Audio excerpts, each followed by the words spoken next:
कौन है? क्या कोई मुझे सुन पा रहा है? तभी इन दोनों को साइकिल की घंटी सुनाई दी।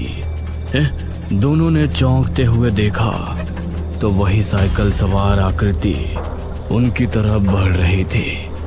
वह बहुत तेजी में था। वो बिजली की रफ्तार से इनके करीब आया और इन पर भी हमला हुआ। यह चीख डाक घर में बैठे महेश को सुनाई दी। इस बार मुझे देखना ही पड़ेगा। महेश जल्दी से उस जगह पहुंचा तो उसने पाया कि बलदेव और नुपुर उसी हालत में मरे पड़े हैं जैसे विपुल की मौत हुई थी। कौन है ये? क्यों लोगों को मार रहा है? कोई जानवर है या राक्षस? तभी उसने सामने से एक साइकिल को आते हुए देखा। उसे आता देखकर महेश का गला सूख रहा था। जैसे जैसे उसका चेहरा साफ होता गया तो महेश के दिल की धड़कन मानो ट्रेन के इंजन की तरह दौड़ पड़ी। महेश ने आगे कदम बढ़ाया लेकिन उसका पैर एक पत्थर से टकराया। महेश गिर गया और उसके सर पर चोट आने की वजह से बेहोश हो गया। कौन है? क्या कोई मुझे सुन पा रहा है? तभी इन दोनों को साइकिल की घंटी सुनाई दी।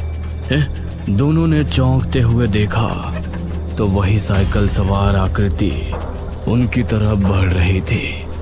वह बहुत तेजी में था। वो बिजली की रफ्तार से इनके करीब आया और इन पर भी हमला हुआ। यह चीख डाक घर में बैठे महेश को सुनाई दी। इस बार मुझे देखना ही पड़ेगा। महेश जल्दी से उस जगह पहुंचा तो उसने पाया कि बलदेव और नुपुर उसी हालत में मरे पड़े हैं जैसे विपुल की मौत हुई थी। कौन है ये? क्यों लोगों को मार रहा है? कोई जानवर है या राक्षस? तभी उसने सामने से एक साइकिल को आते हुए देखा। उसे आता देखकर महेश का गला सूख रहा था।